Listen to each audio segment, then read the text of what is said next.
Hello there. Okay, welcome back. So we're in my work area, and this is actually my little office area that I do some of my design work in, answer emails and pay the bills here, and I edit some videos. I also work at home 70% of the time, so I do that right in this location, and the other 30% I work in the office.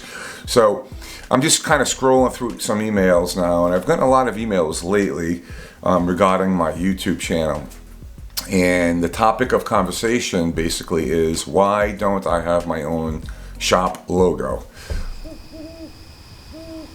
And I don't know how to answer that. I put responding to those emails off only because I just don't know how to answer that. I don't have a logo. I think probably years ago in my other space, I did have a YouTube logo, I believe, like an intro. I don't have that built into my videos. I do sell some stuff on the side that I build and design, and probably it would be a good idea if I did have some sort of a logo.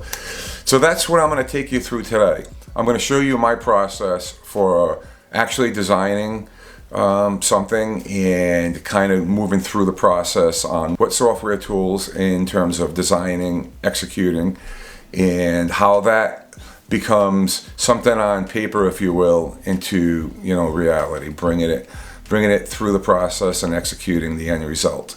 And I think it'll be pretty interesting. So it'll be very simple. I did do some research online in terms of creating your own logo. I don't really want to devote the time in understanding the concept and executing a masterful logo that will bring the effectiveness that they say I need. So I'm not going to do that. My logo is going to be very simple, and we're going to execute it here and bring it to the shop and probably do something on the CNC with it. So that's what I'm thinking. Let's get to it. Alright guys, so what I'm going to be doing here is actually pulling up my channel art from my YouTube channel, and I'm going to basically take a screenshot of just the two circles and the lettering, the actual design. And I'm using Snippet Tool within Windows 10. And I'm going to take a screenshot of it and save it to my desktop as a PNG format. And that'll bring me to my next step. I am going to import it into a product called Lightburn. And I'm going to be using Lightburn just purely as a design space. I basically want to strip away everything I don't want. So what I'll do is I'll use the trace function and bring it into a format that will allow me to edit it and design it and remove whatever I don't want. Now, Lightburn primarily is used for lasers. I do have a laser and I use Lightburn. That's why I'm a little familiar with it. There are other products on the market that you can use for this type of editing. You can use Inkscape, which is a free-to-use, license-free product that you can download and use. I'll leave a description below for a link. You can use also Adobe Illustrator as well. All right, so at this point you can see to the left that I've already gone through the process, and I'm just kind of walking you through the steps that I would normally take to get to that point, kind of calling out some of the design elements within Lightburn. And again, you can do this in Inkscape as well. I'm just showing you how some of the elements can be ungrouped from each other, and you can kind of move them around, and you can delete them if you want, erase them effectively. You can drill down to single nodes of the design. So my next step would be I would export this as an SVG file. Okay, so my next step is I'm going to import that newly SVG file into my CAD/CAM software that I use for my CNC router, which is Carbide Create. And it's a very useful tool, but I find designing within this space is a little bit cumbersome, so that's why I like to use products like Lightburn and Inkscape. So I just imported it, and I'm going to group all the elements together, because if you don't do that, everything falls apart. And some of you know what I'm talking about. Alright, so I'm doing some final inspection, making sure that it imported correctly and there's no wonkiness to the lettering or the circle. And I'm going to bring it to rough dimensions at this point. And what I'll do is I'll save this file and I will put it on a thumbstick and go to my shop area and load it into my CNC workstation, which is basically another PC. And I will, at that point in time, do my final dimensions on this graphic and what type of material and what size piece of wood I'm using. Okay, so now that I have my basic design down, I will save it and take it to the shop and load it onto my PC workstation there for the CNC, and I'll do some final tweaks to it. I just need to find some wood now. I didn't think about that.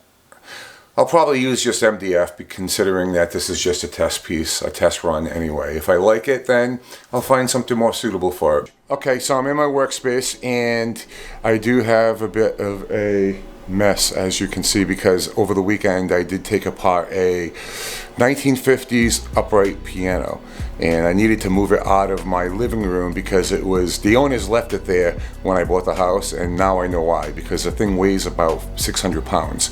So what I did was I stripped all the wood off it. That's very usable, good quality sounding wood, and I do have projects lined up for it. So anyway, I digress. It's in the shop. I have to organize it and put it away somewhere. So what I did was I took the file, the initial design that I created, and I did load it into my workstation for my CNC router. And I did some tweaks on it for the size material that I'm using. I'm using 1/2-inch MDF. It's roughly 10 inches wide by 12 inches long. So I put those dimensions into my Design Space software, and now I'm in the process of actually taking that and converting it into G-code, which is the the language that the machine actually understands. So let me go ahead and do that, and I will take you to the next step. Let's go.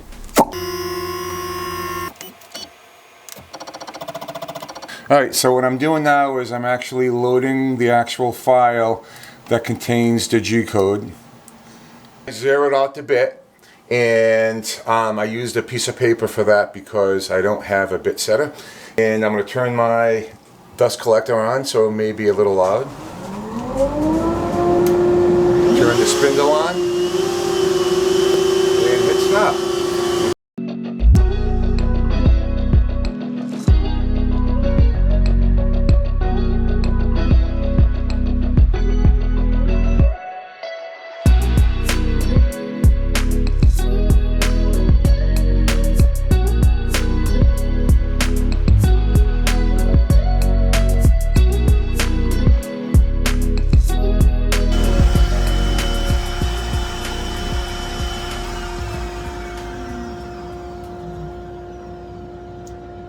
All right, oh, dust collector.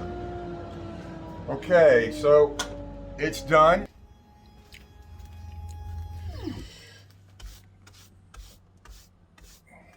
Okay, so I think I am happy with the overall design. And let's face it, folks, you can't get any more simple than this on a CNC router. It's a very simple design.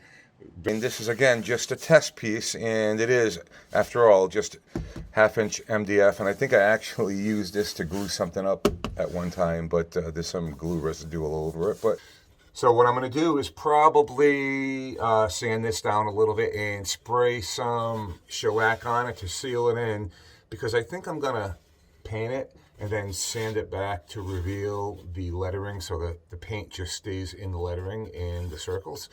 I could do like an epoxy pour or something, but well, it just... So what I'm using is Bullseye shellac, and it dries in minutes. Normally I would do this before I actually do the carving on the router. I forgot. Usually I'll use it on wood, not MDF. In terms of when you're trying to remove paint, you want to avoid trying to get overspray and paint into the grain of the wood. That becomes very difficult to remove. And again, normally I use this on wood, not MDF. I think it's a moot point, probably, because there's no grain in MDF, but I'll do it anyway. All right, so the shellac has had time to dry, and I did take the extra step and put some painter's tape on it on areas that I don't want paint. If you're doing 15 or 20 of these signs, you don't want to be putting masking tape on, but it just limits the amount of time that you're sanding and the amount of sandpaper that you're using. So the shellac is good enough, but again, I'm only doing one of these, so I took the extra step to put tape on it. And I'm using a Rust-Oleum satin finish black paint, and one application should do it.